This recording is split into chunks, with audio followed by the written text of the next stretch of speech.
को देखे कालवन वहीं भस्म होकर समाप्त हो गया, क्योंकि मुचकुंद जी महाराज के नेत्रों में तेज, क्योंकि इतने लंबे समय से तपोबल का प्रभाव पूरा उनके नेत्र पर विराजमान था, और जैसे ही नेत्र को खोले काल यवन जलकर भस्म। अब नेत्र खोलने के बाद काल यवन भस्म हुआ तो प्रभु उधर से आते हैं और कहते हैं मुचकुंद जी महाराज प्रभु को नहीं जान पाते, आप कौन हैं, इस गुफा पर कैसे आए? तो प्रभु सारी बात कहते हैं मुचकुंद जी महाराज मैं कृष्ण हूं। कौन कृष्ण? मुचकुंद जी महाराज उन बातों को उनको पहचान नहीं पाते कि यही भगवान है जो आज मुझे दर्शन देने, क्योंकि मैं मुचकुंद जी महाराज का तब था कि भगवान दर्शन देंगे तभी मैं नेत्र को खोलूंगा, और आज भगवान साक्षात वहां पहुंच गए पर मुचकुंद जी महाराज नहीं पहचान पाते हैं। धीरे से फिर सारी बात को भगवान अपना रूप दिखाते हैं कि देखो मुचकुंद आज साक्षात तुम्हारे सामने मैं खड़ा हूँ। मुचकुंद जी महाराज देख के कहते हे प्रभु धन्य हो गया, प्रभु आपके दर्शन पाकर मैं धन्य हो गया। इस प्रकार से सुंदर से मुचकुंद जी महाराज को भगवान दिव्य दर्शन देते हैं। फिर भगवान पुनः वापस मथुरा लौट आते हैं, क्योंकि कालवन का नाश यहाँ मुचकुंद जी महाराज के द्वारा हो गया है। इधर आने के बाद काल यवन के सेना के पास जो भी धन संपत्ति था सारा छीन कर भगवान अपने पास रख लेते हैं, क्योंकि अभी यह सारा संपत्ति धन आगे काम आएगा। उसके बाद जरासंध 8वीं बार सेना लेकर आता है, 18वीं बार, 17 बार तो आ चुका है, पर 18वीं बार अब सेना लेकर आता है, और जैसे ही सेना लेकर आता है तो विशाल का युद्ध फिर घनघोर प्रारंभ होता है। कृष्ण बलराम सारे सेना, मथुरावासी की सारी सेना, यदुवंशियों की सेना, नाना प्रकार से भयंकर युद्ध चलता है। उसी बीच में भगवान कृष्ण और बलराम दोनों भाई भागे, युद्ध छोड़कर भागने लगते हैं। भागते भागते भागते प्रवर्षण नाम के पर्वत पर चले जाते हैं। इसी दिन से भगवान का एक और नाम पड़ा। क्या नाम पड़ा? रणछोड़ भगवान के जय। इसी दिन से भगवान का एक नाम रणछोड़, क्योंकि काल यवन के साथ युद्ध हुआ तभी, और जरासंध के साथ युद्ध हुआ तो भगवान रण को छोड़कर, क्योंकि लीला के लिए भगवान भागे थे, तो जरासंध कहने लगा कहां रण छोड़कर भाग रहा है, और जाकर प्रवर्षण पर्वत पर भगवान चढ़े गए। तो इधर जरासंध देखता है, कहता है इस पर्वत पर आग लगा दो, और उस पर्वत पर आग लगा दिया गया।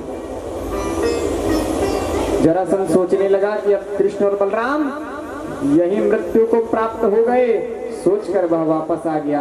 पर भगवान उस 24 कोस पर्वत, उस पर्वत की ऊंचाई 24 कोस थी, 11 योजन मतलब 24 कोस की ऊंचाई वाले पर्वत से दोनों भाई कृष्ण और बलराम वहां से कूद पड़ते हैं। उसके बाद वहां से कूदकर अपनी द्वारिका की निर्माण करते हैं। समुद्र से घिरी सुंदर से द्वारिका का भगवान निर्माण करते हैं, और जो भी काल यवन के सैनिकों द्वारा धन संपत्ति रखे थे सारा लेकर भगवान द्वारिका चले जाते हैं। अब समय आगे बढ़ने लगा, अब इनसे युद्ध यही हुआ, पर अभी जरासंध मरा नहीं है। जरासंध को लग रहा है कि कृष्ण बलराम समाप्त हो गए उस प्रवर्षण पर्वत पर। अब इधर भगवान है तो यहाँ अब उनके विवाह की चर्चा चलने लगी, क्योंकि अब युवावस्था को प्राप्त हो चुके हैं कृष्ण और बलराम। अब माता देवकी कहती है पुत्र अब इतने युद्ध के बाद, इतने राक्षसों के बाद अब विवाह किया जाए। तो सबसे पहले कन्हैया कहते नहीं मैया मैं पहले नहीं करूंगा विवाह, पहले बड़े भैया का करेंगे विवाह, तभी मैं विवाह करूंगा। बलराम कहते हैं नहीं मैं विवाह भी नहीं करूंगा। तो कन्हैया बड़े प्रेम से अपने भाई को मनाने लगते हैं, देवकी माता भी मनाने लगती है, रोहिणी माता भी। तो बलराम जी का फिर विवाह किया जाता है। बलराम जी तैयार होते हैं विवाह के लिए। तो आनर्त देश के राजा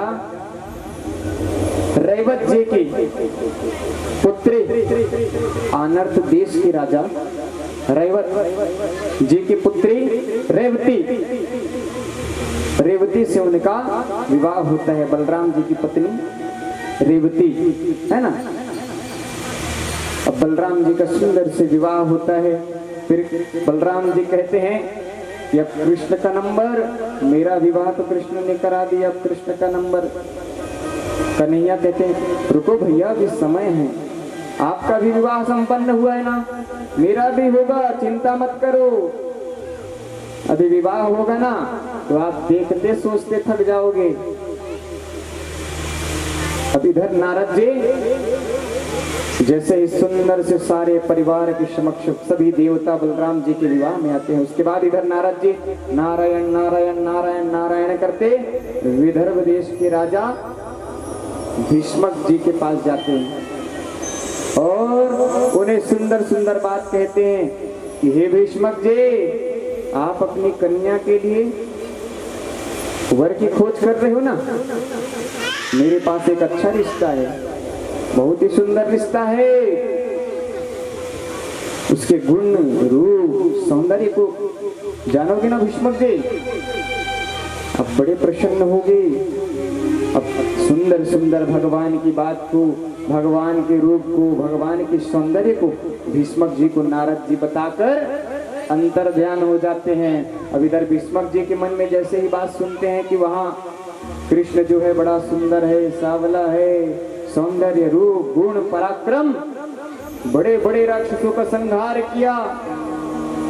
अब भीष्मक जी के मन में विचार आता है कि मैं अपनी एक पुत्री है, क्योंकि उनकी केवल एक ही पुत्री है और उनके 5 पुत्र हैं, रुक्मी, रुक्मरथ, रुक्मबाहु, रुक्मकेश, रुक्ममाली और एक कन्या है रुक्मणी। भीष्मक जी कहते हैं कि मैं अपनी कन्या का विवाह, पर जो रुक्मणी का बड़ा भाई था रुक्मी, वो कृष्ण से बैर रखता था, कृष्ण को अपना द्रोही मानता था। अब भीष्मक जी उनकी पत्नी सभी विचार करते हैं कि कृष्ण के साथ, पर रुक्मी नहीं चाहता था कि मैं अपने रुक्मणी का, अपनी बहन का विवाह कृष्ण से करूं, क्योंकि रुक्म चाहता था कि उसका मित्र सखा शिशुपाल से विवाह हो। पर भीष्मक जी जानते थे कि जो ये शिशुपाल है ना, यह भी बड़ा अत्याचारी है, पापाचारी है, मैं अपनी कन्या का विवाह इससे नहीं कराऊंगा। पर रुक्मी के कारण, रुक्मी जी कुछ कहे, रुक्मी के बातों के कारण भीष्मक जी कुछ नहीं कह पाते, क्योंकि बड़ा पुत्र है और सदैव आवेश में रहता कि नहीं, मेरे इच्छा अनुसार मेरी बहन का विवाह होगा। अब इस प्रकार से सदैव इस बात को करते रहता। अब जिस दिन से नारद जी बता कर आए थे रुक्मणी माता को,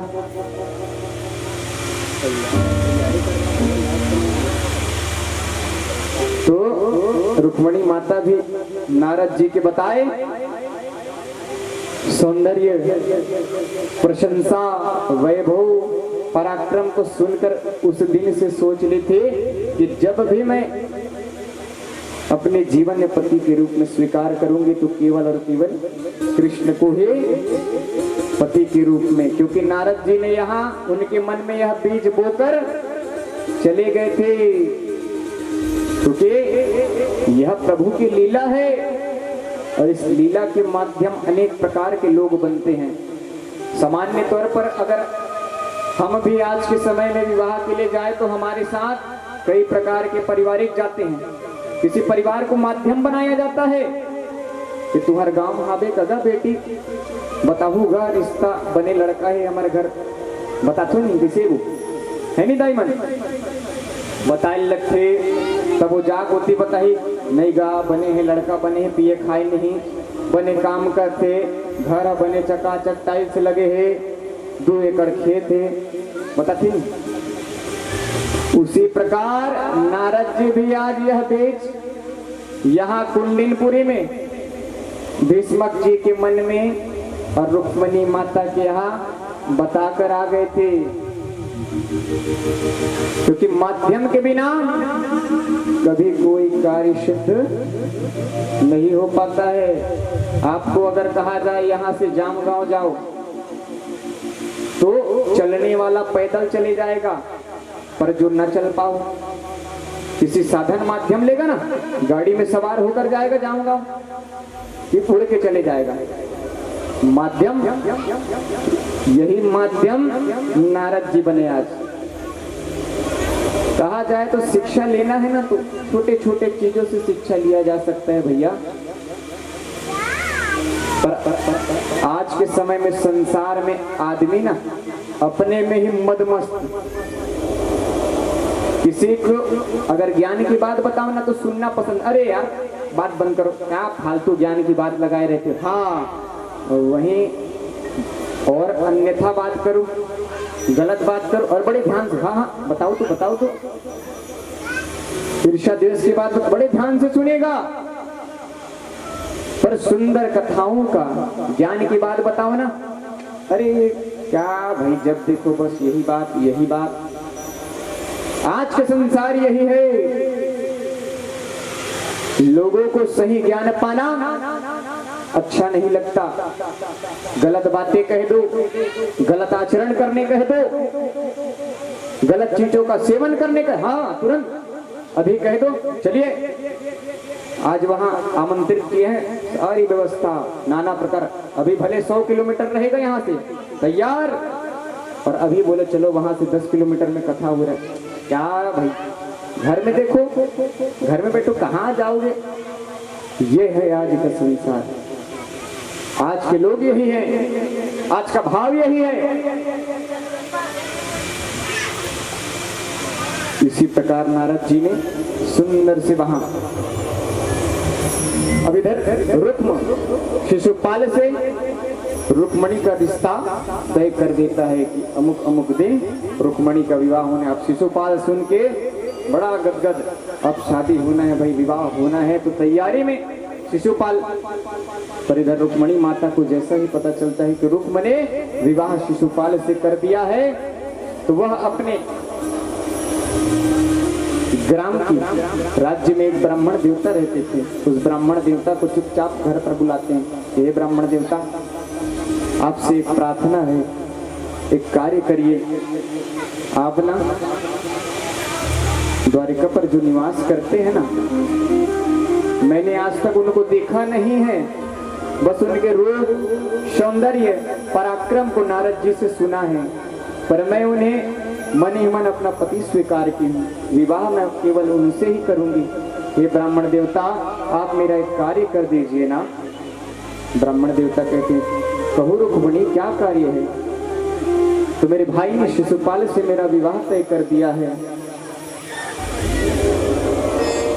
और आज से 3 दिन बाद पानी ग्रहण होना है। तो हे ब्राह्मण देवता, यह संदेश मैं आपको लिख कर देती हूँ, आप उसे कृष्ण जी तक पहुंचा दो ना। ब्राह्मण देवता आपसे प्रार्थना है, अगर इस पत्र को पाकर वह मुझे लेने आ जाएंगे तो बड़ी कृपा है, नहीं तो मैं कन्या पूजन के लिए देवी माँ के मंदिर को जाऊंगी, और अगर नहीं आए तो उसी देवी माँ के खड़क से मैं अपना सर देवी माँ के चरणों को समर्पित कर दूंगी। अब ब्राह्मण देवता यह बात सुनकर कहते, नहीं रुक्मणी, ऐसा कार्य मत करना, तुम दो पत्र दो, मैं अभी लेकर जाता हूँ। ब्राह्मण देवता रुक्मणी माता का वह प्रेम पाती, रुक्मणी माता ने सुंदर आदर पूर्वक प्रेम पाती लिखा भगवान को। ब्राह्मण देवता सुंदर से वेग जिस प्रकार तेजी से उस पत्र को लेकर जाने लगे। क्यों? क्योंकि यहाँ रुक्मणी के जीवन का सवाल है। अगर मैं सही समय में पहुंच पाऊंगा तो कृष्ण जी यहाँ आ पाएंगे रुक्मणी को बचाने। यह विचार करके ब्राह्मण देवता बड़े तेज गति से द्वारिका जाते हैं और रातों रात जाने के बाद अगले दिन सुबह द्वारिकापुरी पहुंच जाते हैं सवेरे सवेरे। अब सवेरे सवेरे जैसे ही द्वारिकापुरी पहुंचे, ब्राह्मण देवता के भगवान कृष्ण के मंत्रियों से कहते हैं, मुझे अतिशीघ्र कृष्ण जी से मिलना है। मंत्रियों, उनसे कह दो एक ब्राह्मण देवता। मंत्री तुरंत जाकर भगवान कृष्ण को कहते हैं कि ब्राह्मण देवता द्वार पर। कृष्ण जी कहते हैं, अरे वाह, बड़े भाग्य, आज सुबह सुबह ब्राह्मण देवता का दर्शन, आज तो बड़ा धन्य है मेरे भाग कि जो सुबह सुबह ब्राह्मण देवता का दर्शन। भगवान कृष्ण तुरंत दौड़े दौड़े आते हैं, ब्राह्मण देवता को आसन ग्रहण करवाते हैं, चरण पूजन वगैरह करते हैं और कहते हैं, कहिए ब्राह्मण देवता, सवेरे सवेरे आपको कैसे आना हुआ?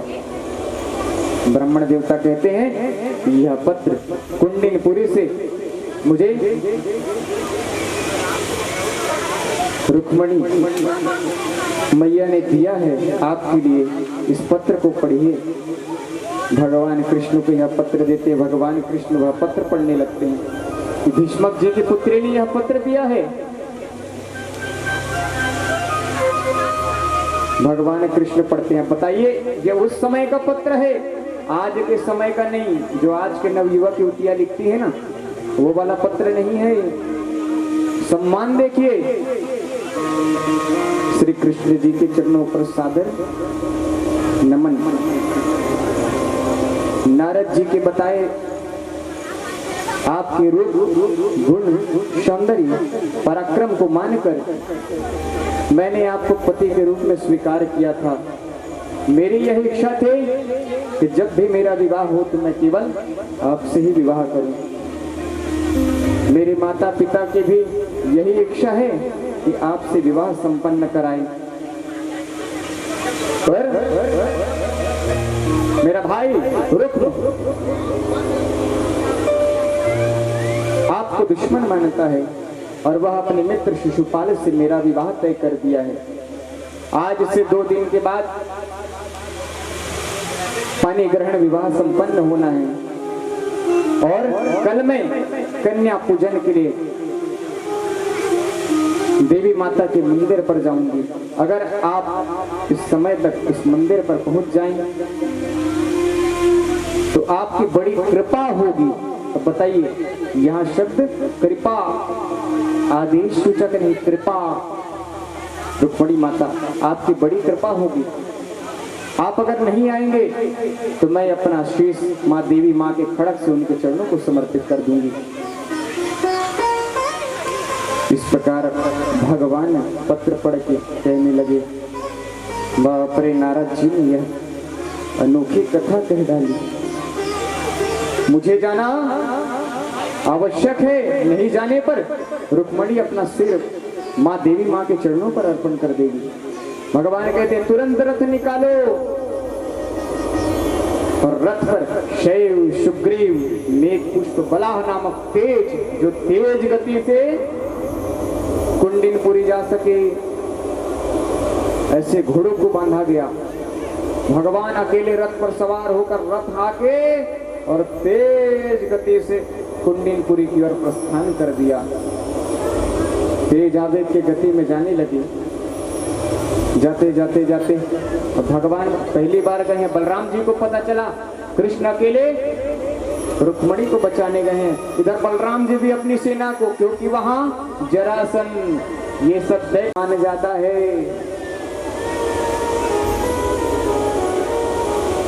अब इसे भागवत महापुराण में भगवान राक्षसी विवाह भी कहा गया है, क्योंकि भगा के लेकर जाना राक्षसी विवाह कहा जाता है।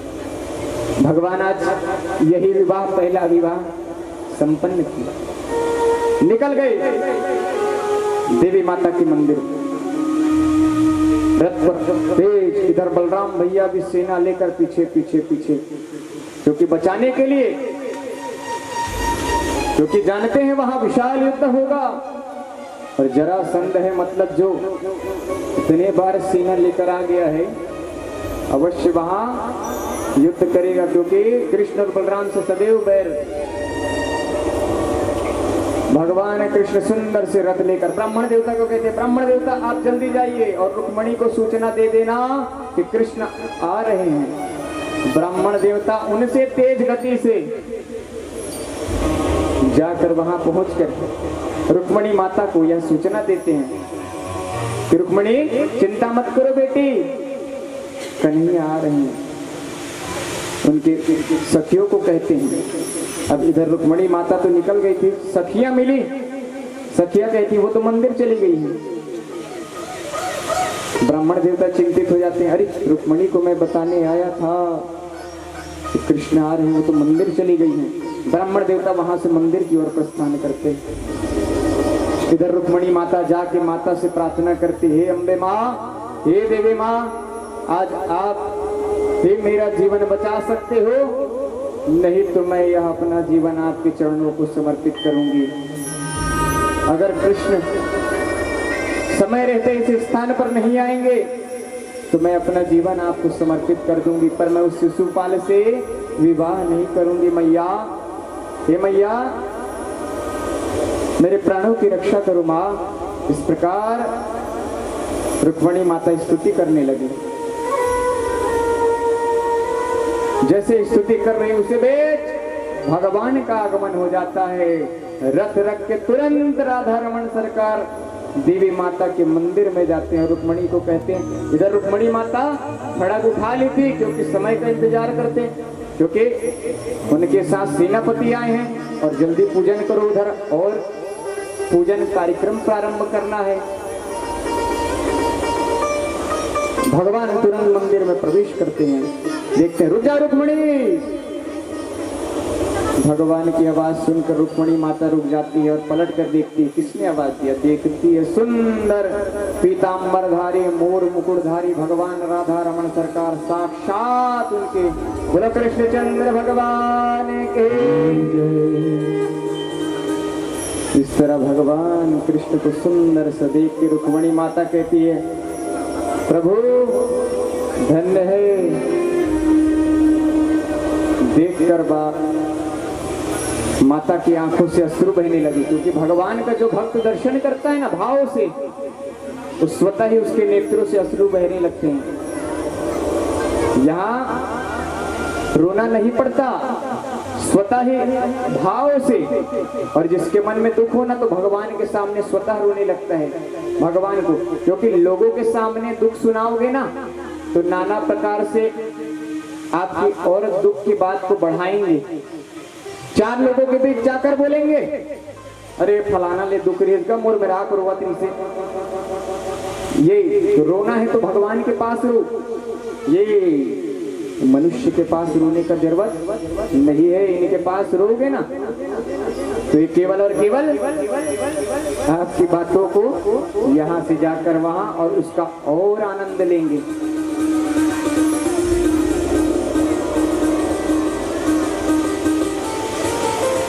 तो रुक्मणी माता देखते ही बड़े हर्षित हो जाते हैं, आ गए प्रभु आपके रूप। और रुक्मणी आ गया।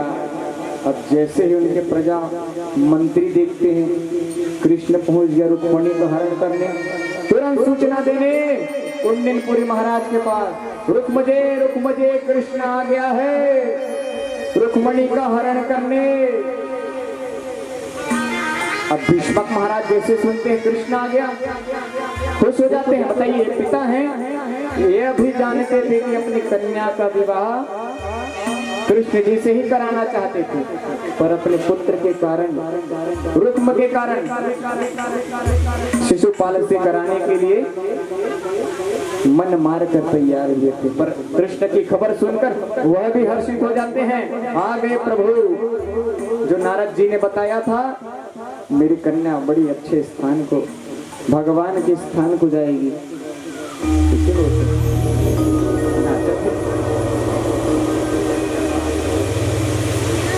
इस प्रकार से सुनकर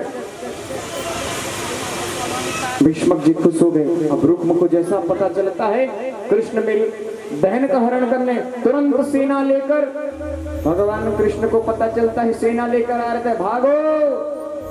रथ पर तुरंत रुक्मणी को बैठाए, चाबुक लगाए, दौड़ पड़े भगवान रुक्मणी का हरण करके। बोलो राधा रमण सरकार के। इस प्रकार से भगवान रुक्मणी माता को लेकर रथ दौड़ाते पीछे पीछे रुक्म भागने लगा। इधर जरासंध, अब इधर शिशुपाल को पता चला, अब भैया दूल्हा बन के शिशुपाल बैठे, अब बलाही जेवनासा में, तब बलाही लाल भाजी खवाही। अब बता, अभी बेचारा शिशुपाल पर मरे बहाने नहीं, दूल्हा बन के और मोर पकुट लगा के एकदम अब अहिगा लाल भाजी खवाए बर वो बेचारा देखा था। उखर एक मंत्री आग बताते, महाराज तोर होवैया बाई भाग गए, हो गए दादा। और कौन लेके? कृष्ण हो भाई के दादा, वही मेरे बेहोश शिशुपाल ले दे के देख तो बिहाव लगे रे तीनों में कृष्ण है आगेगा। भाई दूल्हा बैठे है वो तैयार बेचारा मंडप में बलाही जाना है। अब बोला बताही तो भैया भाई भाग गया था बड़े दुख। तो बेचारा शिशुपाल हुए में बेहोश हो गए। उला देखा थे तेल ठोको रे पानी छिटो होश में लाओ। अब इधर देखे जैसे ही सभी देखते भगवान कृष्ण के पीछे अब बलराम जी पीछे सेना लेकर आ रहे हैं। कहते हैं कन्हैया तुम बढ़ो, हम तुम्हारे साथ हैं। भगवान कृष्ण बलराम जी को कहते हैं हाँ भैया पहुंच गए सही समय में। और सुंदर से भगवान कन्हैया रुक्मणी माता को लेकर आगे बढ़ जाते हैं। और इधर रुक्म और जरासंध की सेना के साथ यदुवंशी सेनाओं का विशाल युद्ध होता है। और अब भगवान बलराम जी हैं, बलराम के बल के सामने कहाँ रुक्म टिकना है, कहाँ जरासंध टिकना है। सभी सेना थक हार कर वापस और इधर से कृष्ण जी के पास सुंदर से द्वारिकापुरी पर आकर सुंदर से माता रुक्मणी और कृष्ण जी का पानी ग्रहण किया जाता है। आइए हमारी भागवत स्थल पर भी सुंदर से कृष्ण जी और माता रुक्मणी का पानी ग्रहण कार्यक्रम, विवाह टिकावन कार्यक्रम को किया जाएगा। आप सभी भक्तगण सुंदर से इस विवाह कार्यक्रम का आनंद लेंगे। अभी अपने अपने स्थान पर बैठे रहें। पहले पारिवारिक गण आकर सुंदर से कृष्ण और रुक्मणी माता का एक भजन के बाद आगे का कार्य आगे बढ़ाएंगे। चलिए सदै से गुण के दाई मणिला बिहाय मोर श्याम, ये मुर्दा रुक्मणीला बिहाय मोर श्याम।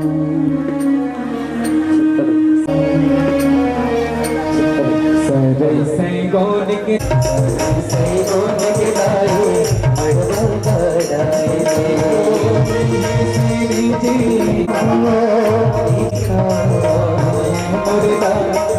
मणिला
कृष्ण रुक्मणी स्थान में खड़े हो जाओ। आने के रुक्मणी मैया के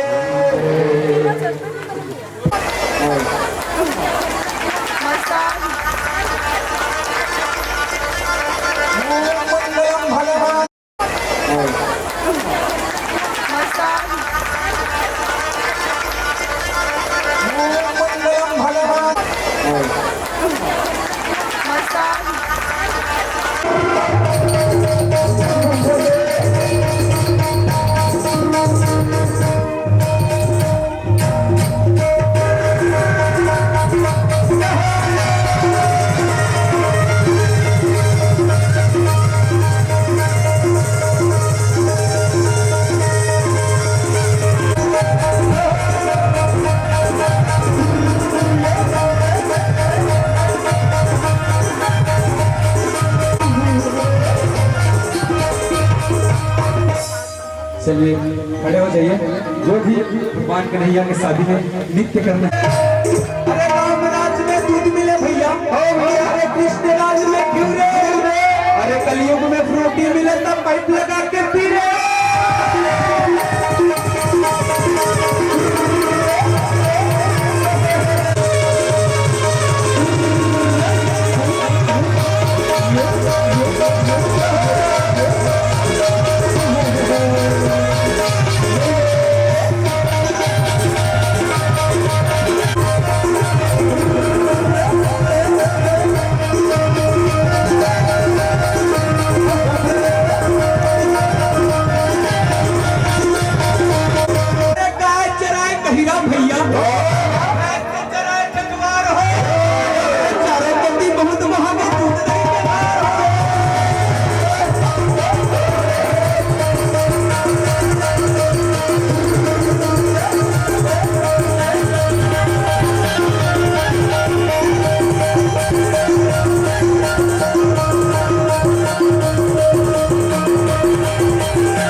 लोरी लोरे सारी लोरी लो सारी लोरी लोरे सारी लोरी लो।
जोड़ दिया भगवान ने।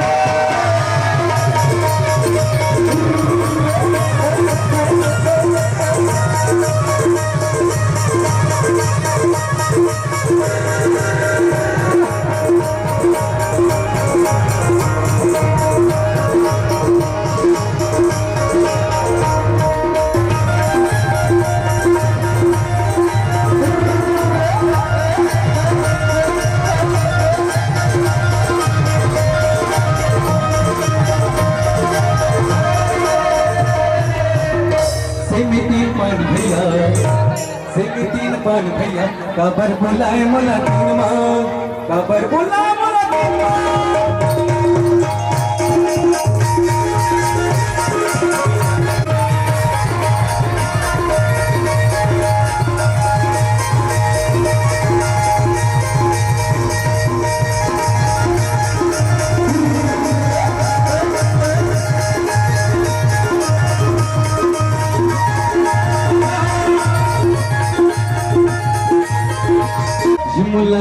लागे गाना मधुर मधुर बंसी हटो यमला लागे गाना मधुर मधुर बंसी हटो यमला लागे गाना मधुर मधुर बंसी हटो मधुर बंसी हटो मधुर मधुर बंसी हटो मधुर बंसी हटो मधुर मधुर बंसी हटो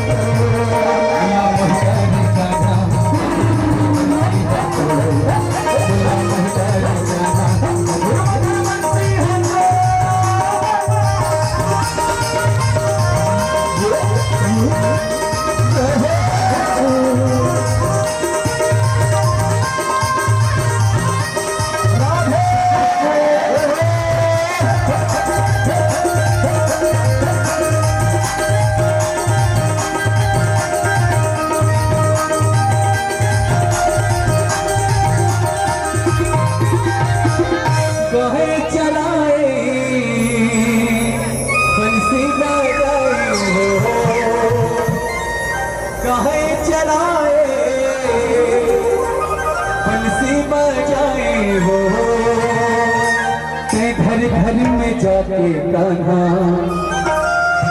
अरे मातन चोराए रे यमला यमला यमला मोहिदा यमला मोला मोहिदा रे कान्हा मधुर मधुर बंसी मधुर मधुर बंसी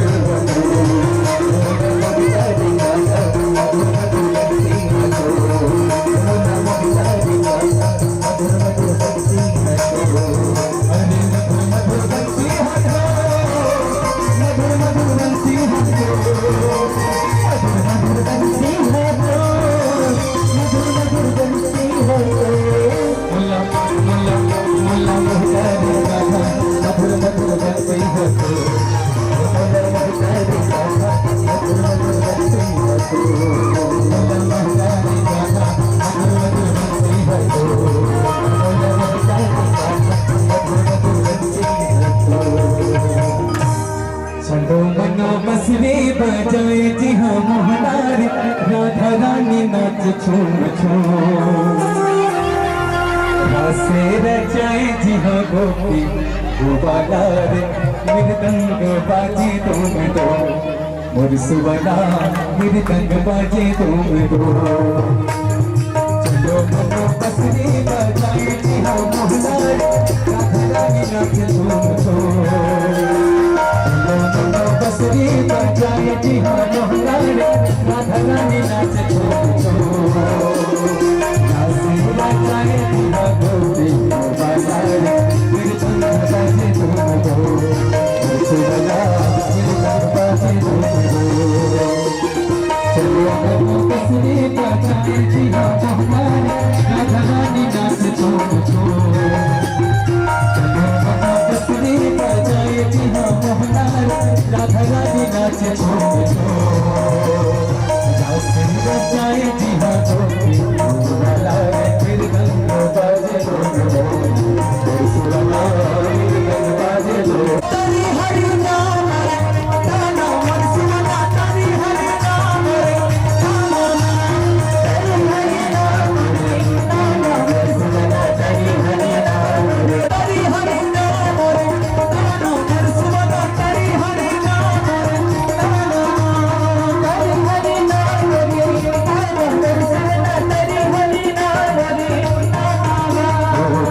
मनो बसरी बजाए जी हाँ मोहनार राधा रानी नाच छूम छूम चलो मनो बसरी बजाए जी हाँ मोहनार राधा रानी नाच छूम छूम रासे रचाए जी हाँ गोपी गोपाला रे मृदंग बाजे तुम दो मोर सुवना मृदंग बाजे तुम दो तारी हरि नाम ताना मोर सुवना तारी हरि नाम ताना तारी हरि नाम ताना मोर सुवना तारी हरि नाम ताना तारी हरि नाम ताना मोर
चार जी हाँ मोन दे पपिहारे और गुनगुनाए जाए बिना गोपी वाला रे मेरे दिल में बाजे तो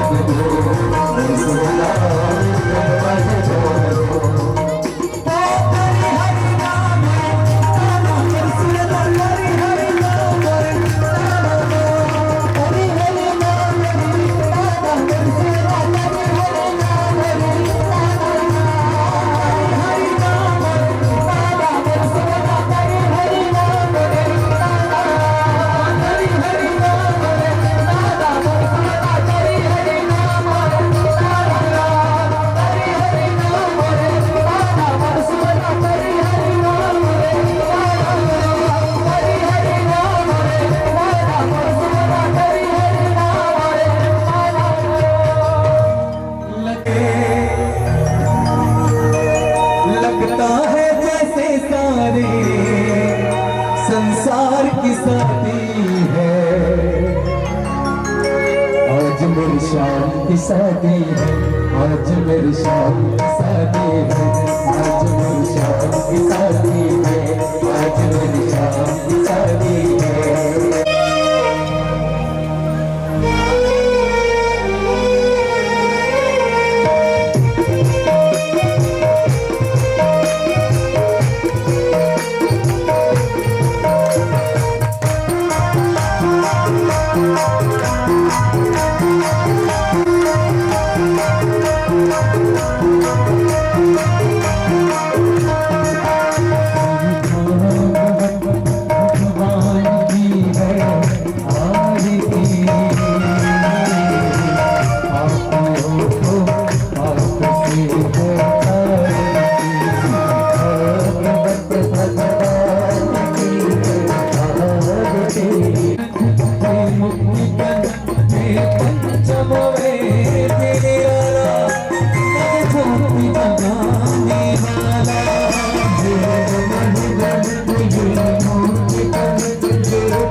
नहीं राम नहीं घनश्यामी मुझ में माफी है आज तेरी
बिहारी लाल की जय। सभी अपने अपने आसन में परिक्रमा करेंगे।